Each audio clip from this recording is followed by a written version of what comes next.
Hello everyone. आज हम पढ़ेंगे क्लास 10th ICSE का chapter number 1 the first war of independence 1857।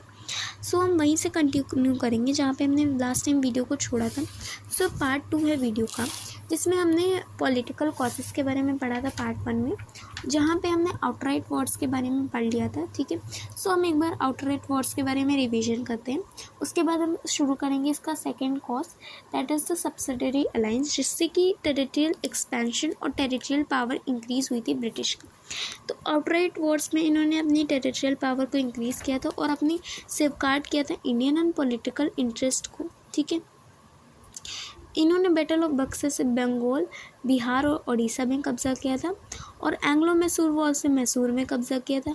Anglo Maratha war से पेशवा इंटायर डोमिनियन में कब्जा किया था, और all Maratha territory north and south of Narmada river पे भी इन्होंने कन्क्वायर किया था। ठीक है, कन्क्वायर किया था। इन 1849 इन्होंने सिख वॉर से, एंग्लो सिख वॉर से क्या किया, इन्होंने पंजाब पे कब्जा किया था सेकेंड एंग्लो सिख वॉर से। ठीक है, 1823 टू 1856 में इन्होंने सिंध पे कब्जा किया था, टेरिटरीज ऑफ असम पे, अराकन पे, तनासरीन पे और Pegu Myanmar also. So let's start after this, that is the by subsidiary alliance. So let's start. Some Indian states were brought under the British control without actually annexing them. This was done by following the subsidiary alliance introduced by Lord Viceroy. Subsidiary alliance was an agreement between the British East India Company and the princely Indian state, by virtue of which these states lost their sovereignty, the power of ruler to rule independently without any outside interference to the British. Under this system, the Indian soldiers who agreed to the subsidiary accepted the British as the supreme, surrendered their foreign relations to the East Indian Company, agreed that they would not enter into any alliance with any other power and would not wage wars, accepted a British resident at their headquarters, and agreed not to employ any European in their service without consulting the British. Okay, subsidiary alliance में क्या था कि जो Indian native states थे, ये princely states थे, इसके साथ ये ब्रिटिश के और इंडियन प्रिंसली स्टेट्स के बीच में एक एग्रीमेंट होता था, जिसके थ्रू जो ब्रिटिश होता था वो सुप्रीम हो जाता था, और इंडियन स्टेट्स अपनी जो होते थे सॉवरेनिटी को खो देते थे। मतलब कि जो उनका रूलर था वो इंडिपेंडेंटली रूल नहीं कर सकता था, क्योंकि अब ब्रिटिश का इंटरफेरेंस होता था। ठीक है, यही इसकी डेफिनेशन लिखी है। ठीक है, ओके। ये सब्सिडरी अलायंस लॉर्ड वाइसरॉय के द्वारा इंट्रोड्यूस्ड हुआ था। ठीक है, और इसके अंदर क्या चीज़ होती है कि जो ब्रिटिश होता था वो सुप्रीम पावर होता था, और जो स्टेट होते थे वो अपनी सारी ही फॉरेन पावर्स को ईस्ट इंडिया कंपनी को दे देते थे, सौंप देते थे, और किसी और अलायंस के अंदर ना एंटर करने का वो कहते थे कि वो अब किसी भी अलायंस के अंदर नहीं आएंगे। ठीक है, और एक ब्रिटिश रेसिडेंट उनके हेडक्वार्टर्स पे रहता था। ठीक है, और कोई और यूरोपियन को अपने अंडर सर्विस में नहीं लेते थे without consulting the company. Now agreed to maintain British troops at their own cost, और उनके खुद के पैसों पे, मतलब स्टेट के पैसों पे ब्रिटिश ट्रूप को अपने वहाँ अरेंज करने को मान जाते थे, और इनकी वर्चुअली इंडिपेंडेंस लॉस्ट हो गई थी, क्योंकि डिसीजंस ब्रिटिश के होते थे। ठीक है, डिसीजंस ब्रिटिश के होते थे, बस इनका एक वो होता था कमांड। ठीक है, मतलब डिसीजंस ब्रिटिश के होंगे कि उनको किसी अदर यूरोपियन पावर के साथ इन्वॉल्व होना है कि नहीं, और कोई ये डिसीज़न ले रहे हैं तो उसमें ब्रिटिश का एक बहुत ही इंपॉर्टेंट रोल रहता था। तो वो अपनी सॉवरेनिटी को ऑलरेडी लॉस कर चुके हैं, तो इनके वर्चुअली इंडिपेंडेंस लॉस्ट हो जाती थी। अब देखो, द किंगडम ऑफ अवध, और उस टाइम पे उसको कहते थे ओध। ओके, ओध कहते थे, was the first to enter the alliance like through the treaty of Allahabad. तो जो ट्रीटी ऑफ इलाहाबाद हुई थी, जो कि 1765 में हुई थी, जिसके अंदर कंट्री ने जो था ना अवध के साथ एक ट्रीटी की थी, that is the subsidiary alliance. Okay, और इसके अंदर जो था नवाब ऑफ अवध ने पे किया था expenses for the each such defence, और डिफेंस के लिए नवाब अवध ने रुपए भी, मनी भी पे किया था, एक्सपेंसेस पे किए थे। However, Awadh was annexed on the pretext of misrule, मगर जब इसने सब्सिडरी अलायंस एंटर कर लिया तो उसके बावजूद इसको प्रीटेक्स ऑफ मिस रूल में 1857 पे कैप्चर कर लिया गया था, ठीक है। The other state which accepted the subsidiary alliance व निज़ाम ऑफ हैदराबाद, और कुछ और स्टेट्स जिन्होंने एक्सेप्ट किया था सब्सिडरी अलायंस को, तो पहला है Nizam of Hyderabad, the ruler of Mysore जिन्होंने एक्सेप्ट किया था, ठीक है, राजा ऑफ तंजौर ने भी किया था, the Scindia, the Rajput states of Jodhpur, ठीक है, राजपूत स्टेट्स ऑफ जोधपुर, जयपुर, मैरचरी, Bundi, and the ruler of Bharatpur, okay, Bharatpur. तो इन रूलर्स ने सब्सिडरी अलायंस को हाँ कह दिए थे, इनके लिए सब्सिडरी अलायंस में ये ब्रिटिश के साथ इन्वॉल्व हो गए थे, ठीक है। Now next, by using the doctrine of lapse. So doctrine of lapse क्या होता था कि एक जैसे कोई इंडियन रूलर है और उसका कोई बायोलॉजिकल सन नहीं और वो डाइड हो जाता है, मर जाता है, तो क्या होगा कि जो स्टेट होगा वो ऑटोमेटिकली ब्रिटिश के अंदर आ जाएगा, ईस्ट इंडिया कंपनी के अंदर आ जाएगा, जब तक उसका कोई बायोलॉजिकल सन नहीं, ठीक है, बायोलॉजिकल मेल है नहीं, ठीक है। इसको लॉर्ड डलहौजी ने इंट्रोड्यूस किया था, ठीक है, the governor general of India, जो कि Lord Dalhousie governor general of India थे, ठीक है, और इन्होंने इसके डॉक्ट्राइन ऑफ लैप्स को यूज़ करते हुए बहुत सारे स्टेट्स को कैप्चर किया था, ओके, बहुत सारे स्टेट्स को कैप्चर किया था।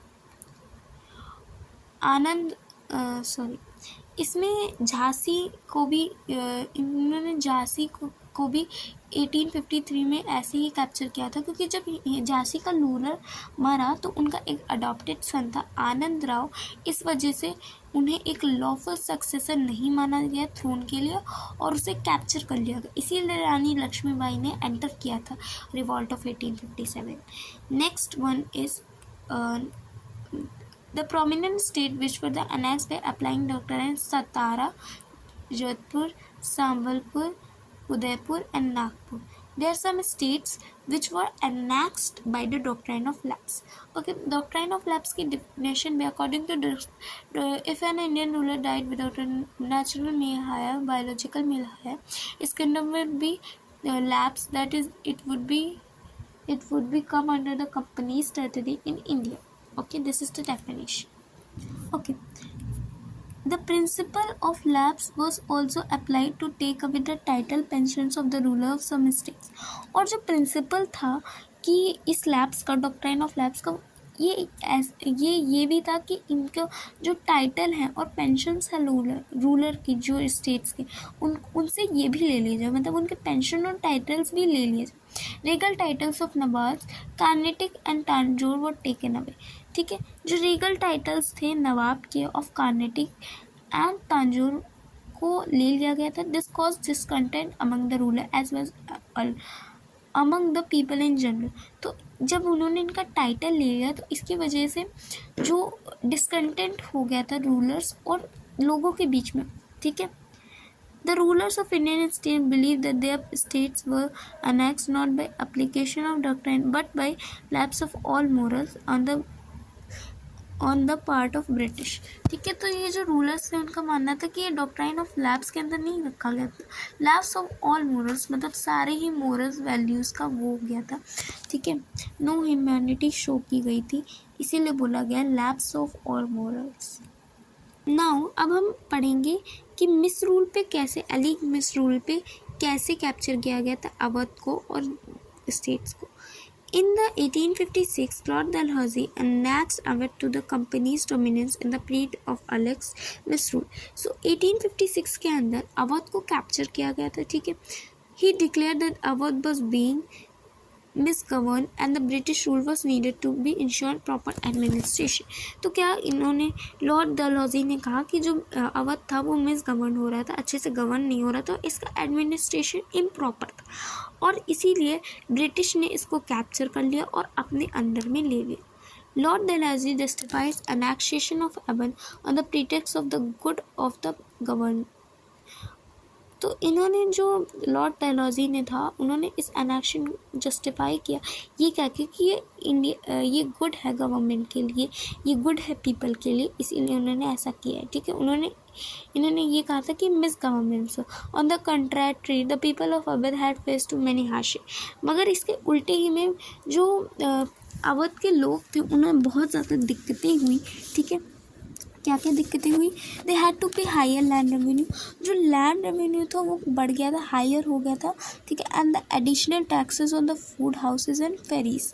ओके, सो जब अगर हम पहले बात करें, जब कोई नेटिव इंडियन रूलर था या इंडियन रूलर था, तो अगर जब टैक्स कलेक्ट करने की बात होती थी तो लोग होते थे जो टैक्स कलेक्टर होते थे या रेवेन्यू कलेक्टर होते थे, अगर कोई फेमाइन आता था या कोई प्रॉब्लम होती थी तो वो उन लोगों की परेशानियों को समझते थे। बट अगर ब्रिटिश है तो ब्रिटिश तो अपना खाली फ़ायदा देखेगी, तो इसलिए जो था अब जो ब्रिटिश थे वो विदाउट एनी ह्यूमैनिटी बहुत ज़्यादा हायर लैंड रेवेन्यू अपने प्रॉफिट के लिए कलेक्ट करते थे। ठीक है, सो ये बहुत ही हायर लैंड रेवेन्यू और एडिशनल टैक्सेस भी हो गए थे खाने पे, घरों पे, ठीक है, और फेरीज पे।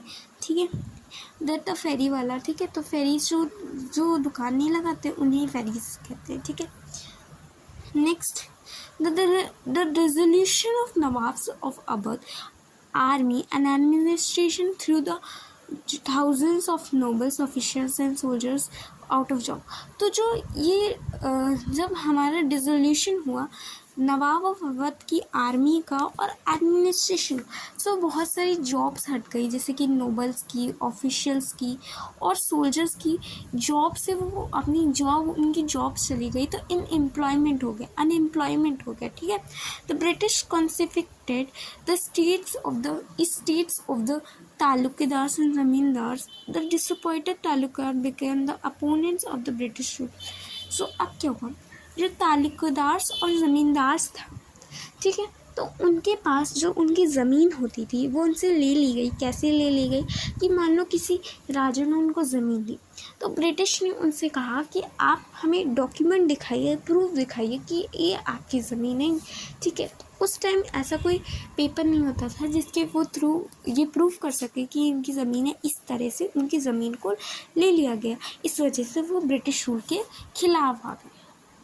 The company's sepoys, of whom 75,000 were from Awadh, 75,000 Awadh से थे, वर रोस्ट अफेक्टेड, जो कि बहुत ही बुरी तरह से अफेक्ट हुए थे। These soldiers has helped British to conquer rest of India। और इन्हीं सोल्जर्स ने मदद की थी इंडिया को, मतलब इंडिया को कैप्चर करने में, इंडिया के स्टेट्स को कैप्चर करने में। But they resented the fact that their homelands and they come under the foreign rule, और उनका खुद ही का घर फॉरेन रूल के अंदर आ चुका है। The annexation of the Awadh also affected the soldiers financial and position. They had to pay higher taxes and land revenue and their families held in Awadh. So क्या था, 75,000 कंपनी के सिपाही थे जो कि अवध से थे। अब जब अवध का एनेक्सेशन हुआ तो ये इनकी कंडीशन रोज हो गई, क्योंकि इनको वैसे भी सैलरी कम मिल रही थी सिपाहीज को, ऊपर से वहाँ पे जो इनके फैमिलीज थी उनको टैक्स पे करना पड़ रहा था, हाउसेस, ठीक है, हाउसेस पे, फूड पे, और लैंड रेवेन्यू भी बढ़ा जा रहा था। तो इस वजह से इनके ऊपर फाइनेंशियल कंडीशन वीक हो गई, इनकी पोस्ट वीक हो गई। ठीक है, और इनके ऊपर रोस्ट कंडीशंस आ गई थी, और इन्हीं सोल्जर्स ने मदद की थी ब्रिटिश को ताकि वो इंडिया स्टेट्स को integrated by humiliated way in the Nawab of Awadh was deported. The people of Awadh joined uprising that broke 1857। Awadh played a major role in the uprising, और इसी तरह अवध ने एक मेजर रोल प्ले किया इन द अपराइजिंग ऑफ 1857। सो इसके बाद का हम अगले वीडियो में कंटिन्यू करेंगे in next part. So I hope you like my video. Thank you for watching.